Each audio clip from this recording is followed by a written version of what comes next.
Welcome to the Tech Humanist Show, a multimedia format program exploring how data and technology shape the human experience. I'm your host, Kate O'Neill.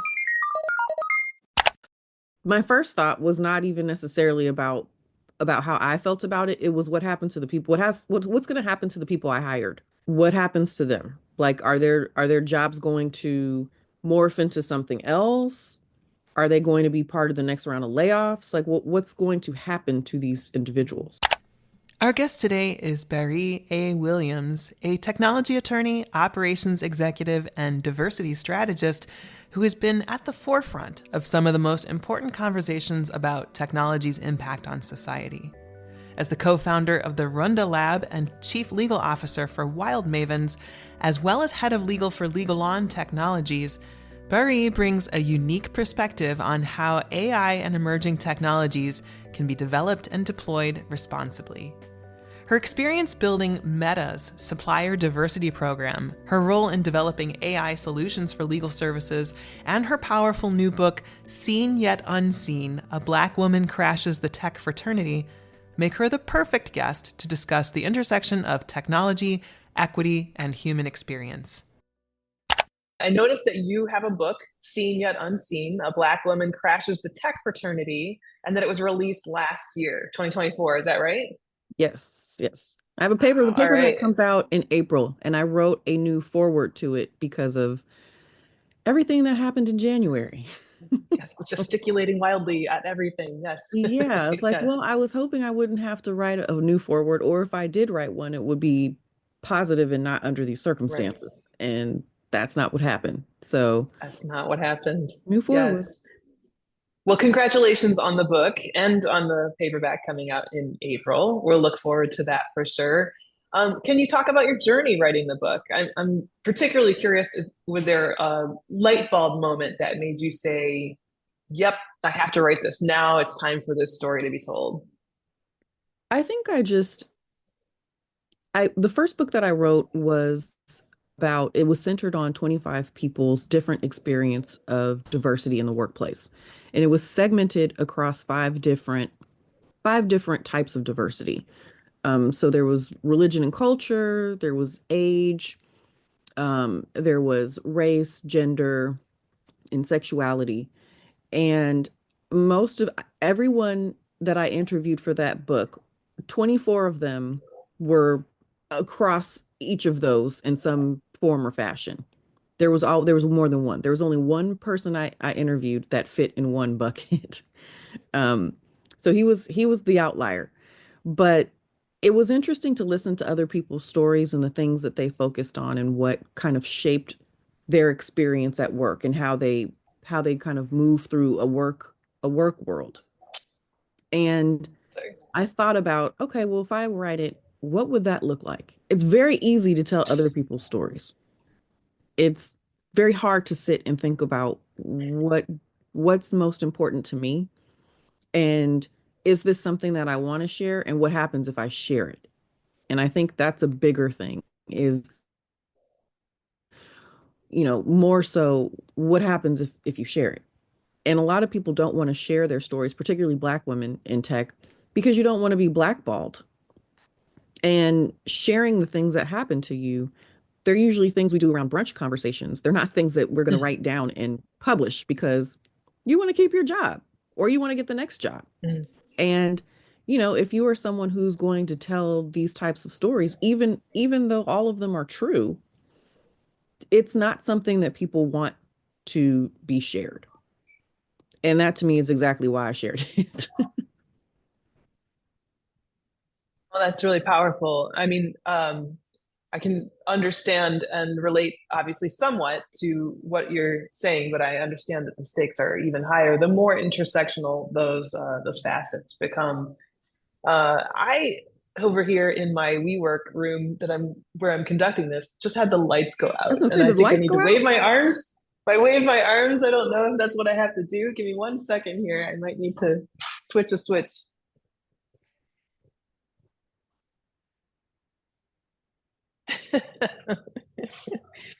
Oh, sorry about that.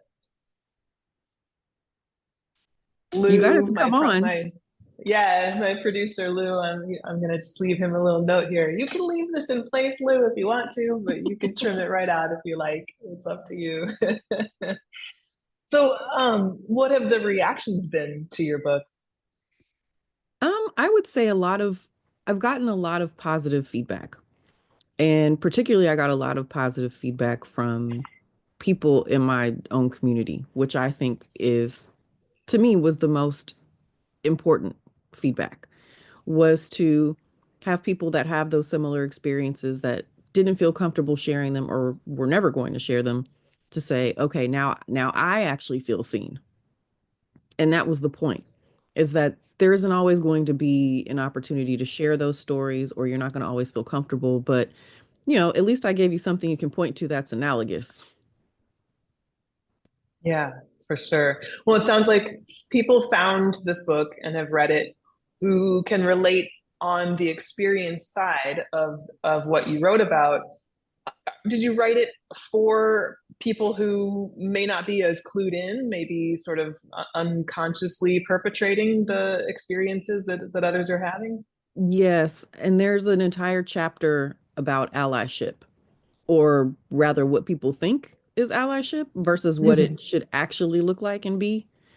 And, changing your Twitter or your Instagram profile to a black square during February or on Juneteenth or what, that's not allyship. That's that's performative.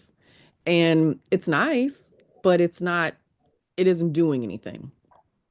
And what's most important, or you change it to, what's my favorite, during June when they change it for Pride, you change it to a rainbow. Or you see, I think this is actually the most egregious to me. I don't remember exactly which company it was. I want to say maybe it was Colgate, but they came out with a rainbow toothpaste for Pride, and it's like, okay, that's great. So now I can brush my teeth with a rainbow colored toothpaste. But what are you actively doing for your LGBTQ employees? What's the promotional rate for Right. them? How many people are in leadership? Like, I want to know that stuff. I don't want to buy toothpaste. I want to know what's actually going on inside the company for those particular employees. Do you have any Yeah. board members? How about suppliers? And if you can't tell me the answers to those questions, I don't need the toothpaste. I low key want the rainbow toothpaste, but I also want them to have the representation in the executive ranks. I want the rainbow toothpaste as a celebration of the fact that they have Right. the representation in the ranks. Exactly. Exactly. But that's what it should be, right? It should come from that. I would Yeah. hope that there was somebody that's in leadership that said, "Hey, why don't we do this for private?" That would be great if that is the origin story of the toothpaste. Something tells me somebody in marketing came up with that. So Meta is, of course, a very famous member of the tech fraternity, and Yes. you built the supplier diversity program for Meta, correct? Which Mark promptly dismantled in January. Yes. Okay. Yeah, which was it was still active at Facebook during your tenure, Yeah, right? I And created it.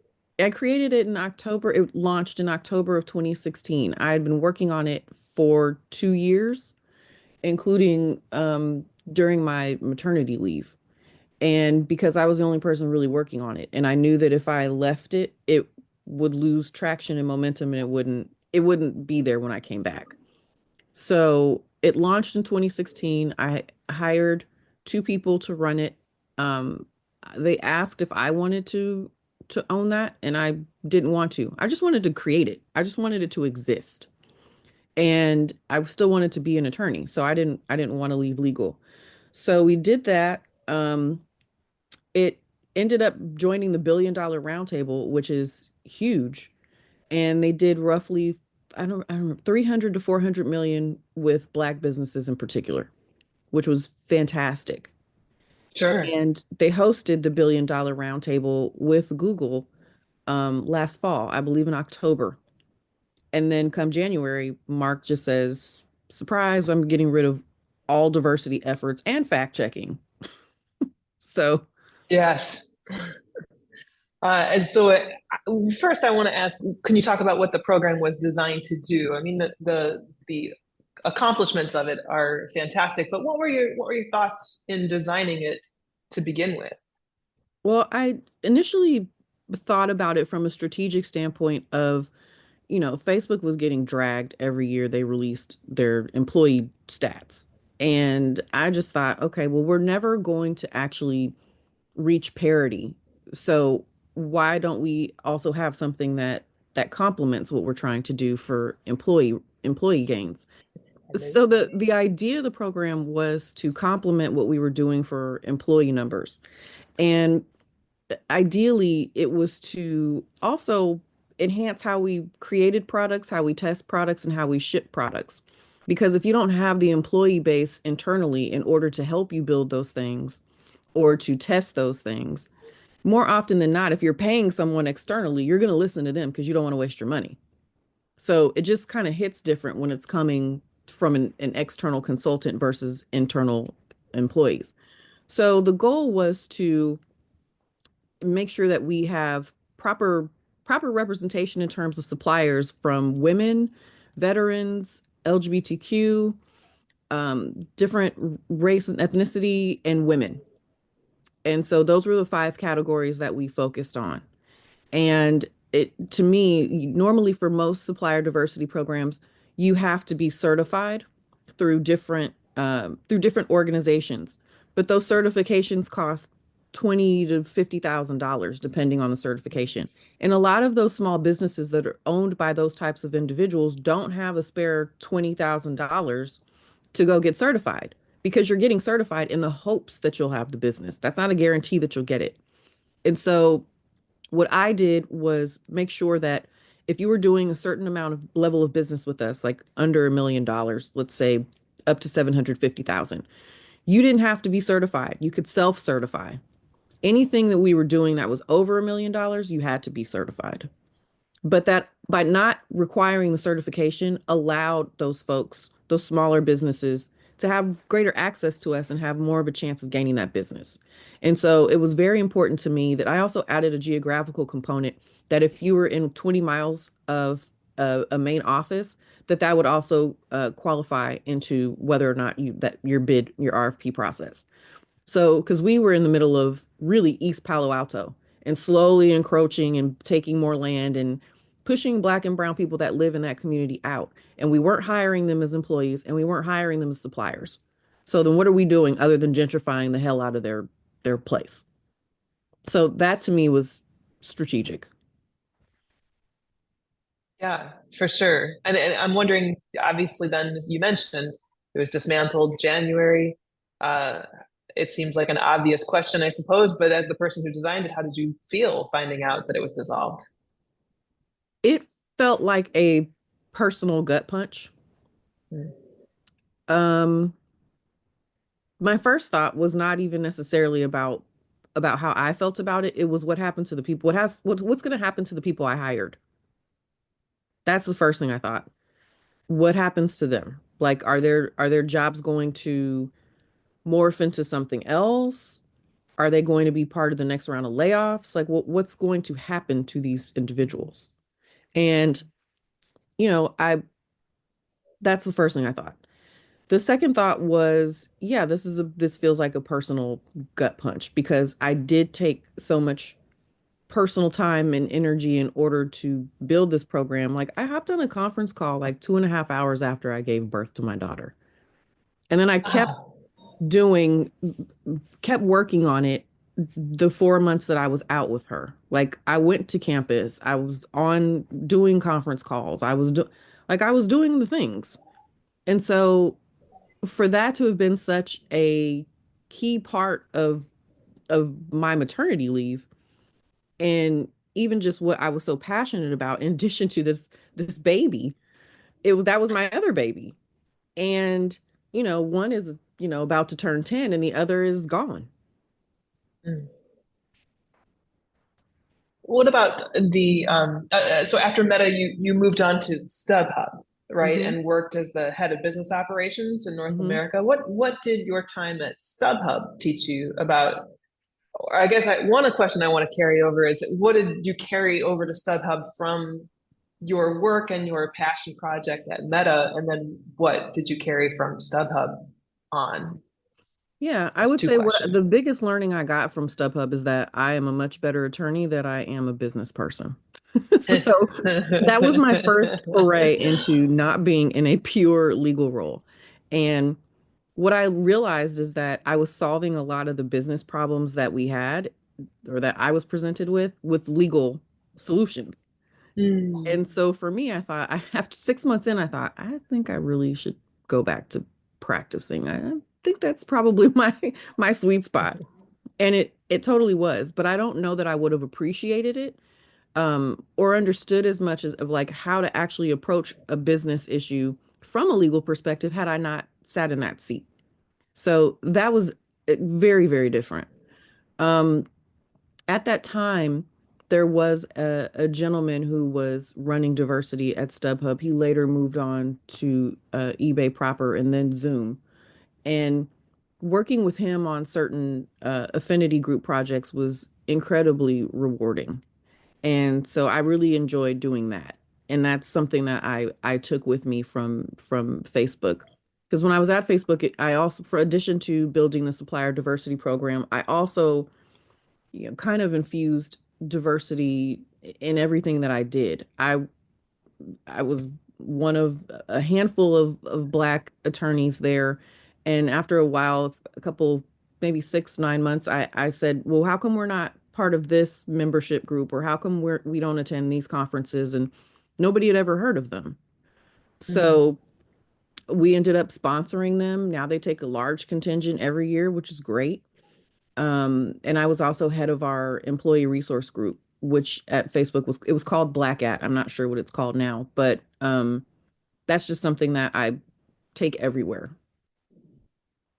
That's wonderful. And what it's interesting to me, and this is a tangent, probably not even worth exploring, but it's so interesting that you were talking about being a better lawyer than a business person, because one of the things that's always struck me as not a lawyer is that there seems like there's a parallel between thinking in tech and thinking in law, like in terms of precedent and object orientation and Mhm. using kind of an idea to build out and build upon into something else. So in that sense it seems like law would be as natural a way into business, in the business of tech, as tech is into the business of tech, but no, that's not not necessarily the I case. don't know. I don't know if I'd say that, but what's interesting is I had someone challenge me before and say, "Well, how do you work in tech? You're a lawyer." I said, "Yeah, well, who do you think writes the privacy policies that you don't read before you download the app?" That would be me, sir. good good point. And I have to know how the actual technology works in order to draft that. So that's how I work in tech. Yeah, And I well, and understand of to a lot of course, people, it's tech adjacent, but it's very much you have to understand how the technology works. Otherwise, what are you don't know what you're contracting for. You don't know what you're protecting. I don't know if I don't understand how the product actually works, I'm not going to know what we should be asking for in terms of IP rights. yeah. Well, and you are also, of course, an expert in AI. And do you own that expertise? Is that something, is that fair to say that you're an I, expert in AI? that I would say one of the things that I thought was most it won't sound fun to anyone else, probably. It probably sounds nerdy and cerebral. But when I turned 40, it was literally a month before shutdown of pandemic. So do the math. Now you know how old I am. But my husband took me to Paris, and I had been asked to do this congressional hearing about the use of AI. Now, mind you, this is February of 2020. Nobody was actively really talking about the use of AI. And I Right. said, okay, wow, okay, I'd be interested in doing that. We can stop in DC on the way back home. And they said, great, we need you to write like your remarks and send them in within the next 48 hours. I'm like, I'm in Paris. I don't want to do homework. But I did the homework and we stopped on the way and I did congressional testimony about the use of AI and biased outcomes, particularly in financial services. Hmm. And that to me was such a fun thing to do and rewarding thing to do to talk about, yeah, how are people using this technology and having disparate impacts on particular communities? And who's fact checking the fact checkers? That's what I kept asking because yes, we were talking about, oh, the inputs and the outputs. Yes, but the people that are choosing the inputs, who's double checking that they're actually choosing the correct inputs? Because if you're determining my credit worthiness or whether or not I can have a particular home loan, but if you're basing that off of data from 1969 when there's redlining and women couldn't own credit cards, then how exactly do you not think that that's going to be impactful to me as a woman who is Black? So, like, what are we doing here? So, and I also advocated for the idea that I don't think that we should just take the output of an algorithm. Like, there needs to be a human involved in this process at some point. There shouldn't just be feed it something and it spits out a number and you say, okay, well, the computer said no. That's not sufficient because that's going to have disparate impacts in terms of jobs. It's going to have disparate impacts. I can't wait until it starts taking over, college admissions completely. That'll be fun. Um, but all of those things. And I don't think that, people have considered really what the implications of all of that means. It's been embedded in our lives for a long time. I just don't think people understood it. Yeah, yeah, for sure. And first of all, I do want to say, to me, that sounds fun. So I'm either as much of a nerd as you are, or we're just speaking on behalf of a certain subset of society who would agree that that is a fun thing to do. I thought it was. But yeah, absolutely. Paris sounds fun, and testifying in front of Congress about AI sounds fun. As long as you're not in trouble, then it's fun to provide Exactly. testimony in front of Congress, right? But that's wonderful. And so what you did, it sounds like, is really shed some light on some of the persistent issues with bias in algorithmic decision making and AI led decision making, and that's those issues are still there. But I wonder if you have felt like you've seen movement on some of the things that you discussed in 2020. Um, I've seen movement. I don't know if I think it's good or not. Mhm. Um, Yeah. that's debatable, right? Considering that this administration has, signed an executive order to roll back Biden's protections for AI, a lot of the companies have quietly done away with their pledges to not create AI tools for military or Right. weaponry. Um, yeah, these things are not positives to me. So, No. um, I, I just see this as a setup now for things to be used for nefarious purposes, and then put that all together with just the general bully behavior that we're currently seeing in terms of, you know, we're going to take funding from Columbia because you don't police your students the way that we would like you to, which Mm-hmm. also is a First Amendment issue, but we can talk about that another day. Um, Mm-hmm. but just the bully behavior of this or using AI to discern what dough should be cutting. Personally, I have a 14-year-old. I don't want somebody 5 years older than him determining whether or not my work is valuable and whether or not you should keep me or not. You have no idea how Right. government works. You have no idea what this particular function works, and you have no idea what that particular role in that function in that department does. That is absolutely insane to me. And so when I look at it in that context, I see that being used for nefarious purposes for people who don't have any way to actively fight back either. And that to me is the scariest part. Yeah. I'm putting a pause right here and turning the light back on. They're turn the Sorry. lights back off on you. They really insist that They I'm don't not want you to moving see enough. today. um, but I just want to get back to the point you're making because I think it's so solid.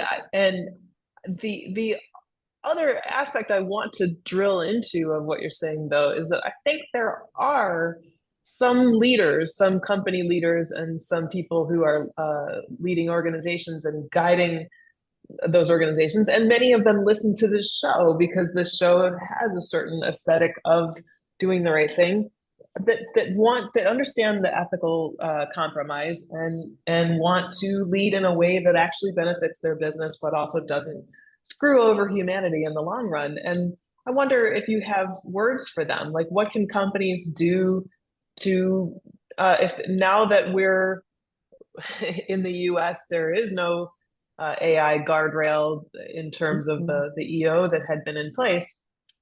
They're on their own.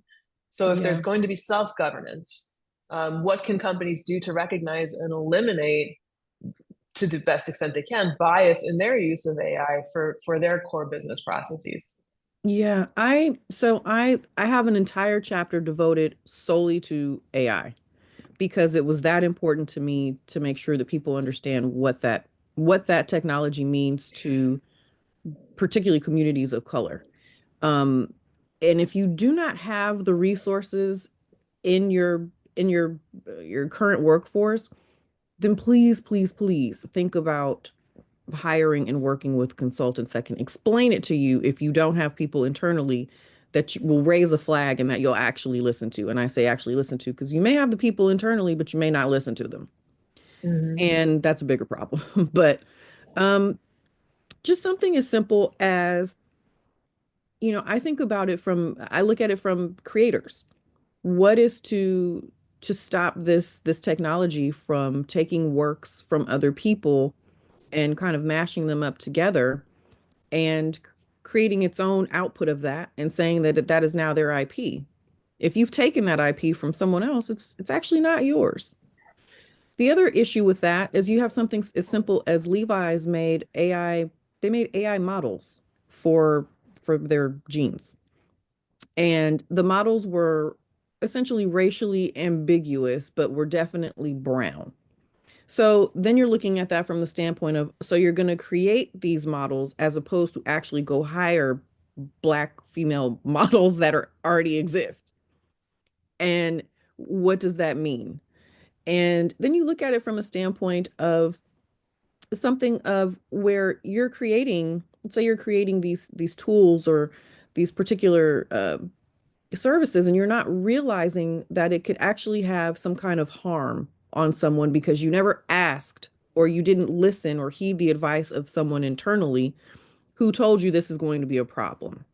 Whether the use case is wrong or you didn't realize that the use case could be harmful to someone else, or frankly, you just didn't understand that, like, hey, perfect example of this is something seems very benign, but when you go through the airport and I do TSE pre-check, but before and you had to stand in a little, I call it the wind tunnel, and you put your hands up and it takes your body scan.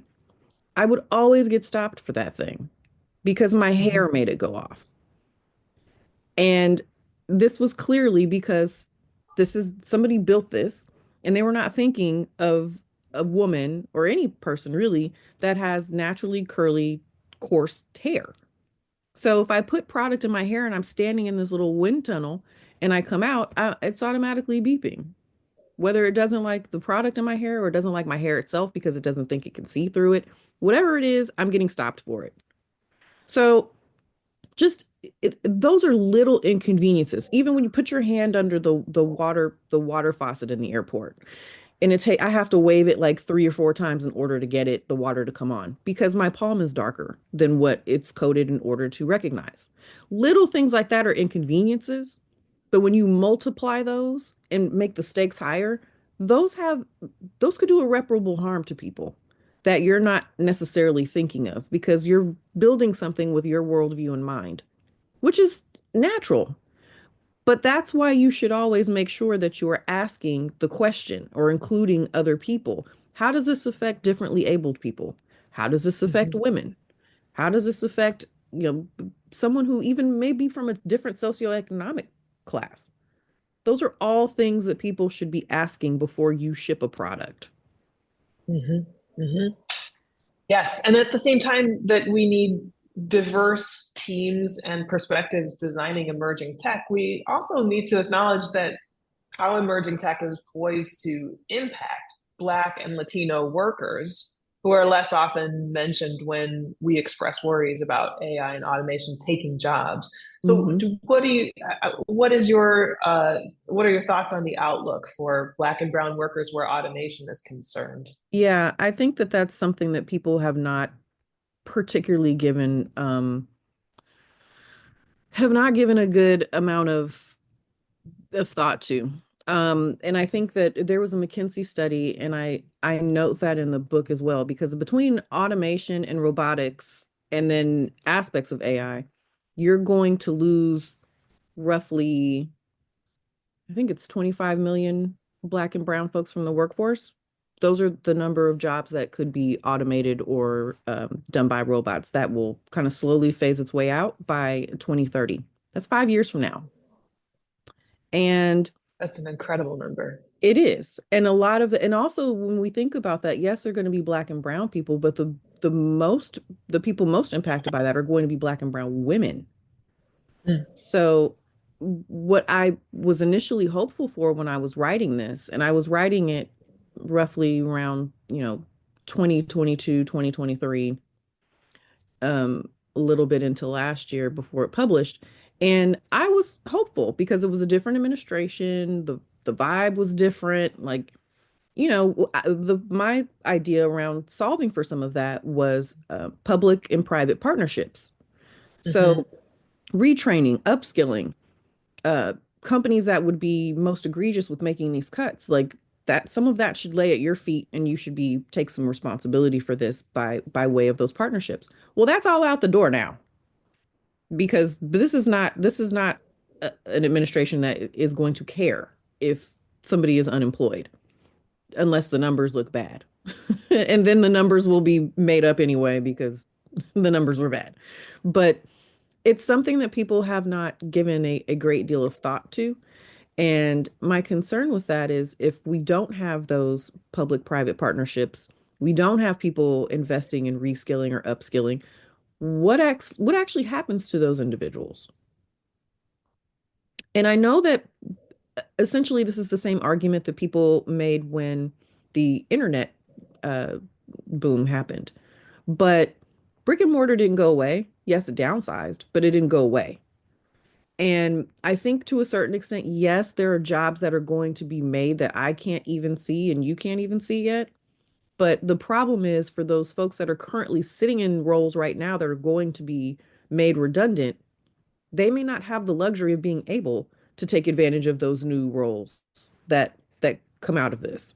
So what do we do? And then we don't have a social safety net that can afford to float up to 25 million people. Right. So now what? Right. Right. The public-private partnership point is one worth really hitting again because it seems like when I wrote Tech Humanist and the Future So Bright, I was looking at some of the examples in Nevada and Nebraska and some other places where there were some very good programs that were focused on partnerships between public libraries and state governments and so on, providing access to jobs information and skilling programs that could help people level into those available job opportunities. That still seems like it may be on the table at state and local levels. Yeah. So maybe that's the opportunity here. And I just want to put that hopeful note out there for folks listening, because if you have any influence over programs like that, or guidance into someone's ear who could make those kinds of programs happen, I think they still seem like they're an opportunity to Bärí's point here, that we should be thinking about how to provide those types of opportunities where at whatever level we Hmm. can, Yeah, right? I think at state and local levels that definitely is going to be in play. And if anything else, I would like to remind people like, hey, it could be beneficial to you, not just in terms of, helping you cultivate a new workforce, but also there are tax implications and write-offs that are available for affording that. So it's a win-win if it's done correctly.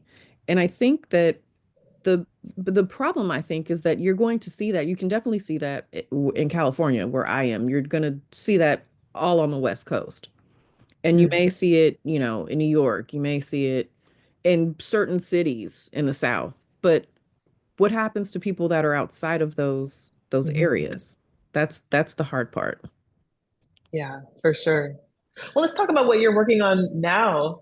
You're working with LegalOn, right? Yes. A company that provides AI for expediting review of legal contracts. Is that a fair way to summarize it? Yes, it's expediting contract review, signature process, filing, all the things that have essentially made the administrative part of my job hard for a long time.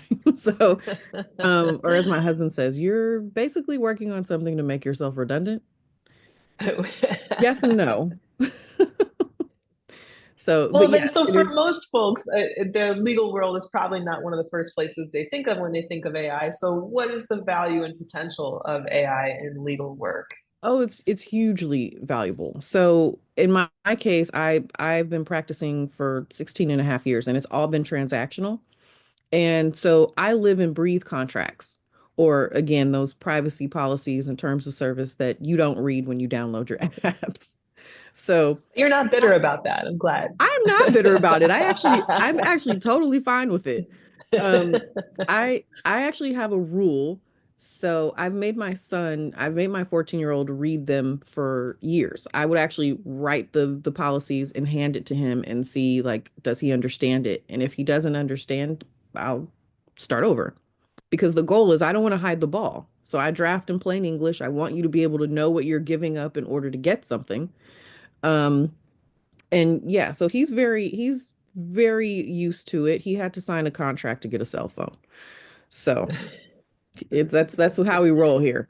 So, but yeah, this software, it's it's wonderful in the sense that I create tons of playbooks over the 16 and a half years. I've made tons of playbooks about different types of industry contracts, different types of transactions, and to be able to input those and then press a button and it will review a contract based off of the stipulations that I've input and the rules that I make for what it is that I will or won't accept. It saves so much time. And it saves so much time that I can actually, review a contract, be done with it. It doesn't take me an hour and a half. It'll take me, 30 minutes. So I've saved a good amount of time, and you do that enough times a week. Everyone has those back burner projects they work on, and oh, I'll get to it, or it's a long-term project. That actually gives me the time to go and work on those long-term projects. That's wonderful. That's wonderful. So I know we're reaching our limit of our time, and I just want to ask you one question that I hope is going to be an uplift for you and for our listeners, which is that we've talked a lot about some things that are not the best in tech right now and that are challenging across business. But what keeps you hopeful for a brighter future? What makes you think that there's still a chance that for humans and AI working together, for humans in particular, what is it that keeps you hopeful? I think what keeps me hopeful is that there are people that are watching us and are heeding these precautions, and they're fully aware of what they are, and they may not completely understand or conceptualize it now, but it's laying in the back of their brain. And it's laying a foundation for, okay, well, if these are the ways that we shouldn't do something, let's back into the ways that we can or that we should. And I think that's, to me, one thing that I find some kind of joy in is, for as much as, my daughter is almost 10 and she's very attuned to, she likes to come in and sometimes watch the news with me, or she'll come in and I'm yelling at the TV. And my son, he used to engage with it more, and he's just kind of like, why don't you just do something different? And that attitude of like, okay, well, this is bad. Why don't you go do something different? That to me is that gives me hope that you're not jaded by this. Perfect. I love that. I'm gonna thank you for your time and call it right there because what a great note to end on. Bari, thank you so much for spending your time with us and for discussing these wonderful ideas and all of your work and brilliance. And thank you. Where can our listeners find more information about you and about your work? Sure. My website is my name, BariAWilliams.com, BARIA Williams.com. I used to be on Twitter. I'm not on Twitter as much anymore. Very rare occasion, but I am on Blue Sky. Same name. All right. All my handles are always my name. So it's Bari Williams on Blue Sky. You can find me there too. All right, Bari, thank you so much. And we will catch up with you in another time soon. Thank you. Thank you, Kate. Thank you for listening to the Tech Humanist Show. This episode was produced and edited by Thrive Loud Productions, with research by Ashley Robinson and Aaron Daughtry of Interabang. You can find more information about the show's guests and links to their projects at thetechhumanist.com, where you can also find more episodes, or you can subscribe at Apple Podcasts, Spotify, or wherever you get your podcasts. Special thanks to all of our guests for lending their voices to help make the future a brighter place. I'm Kate O'Neill. You've been listening to the Tech Humanist Show from KO Insights.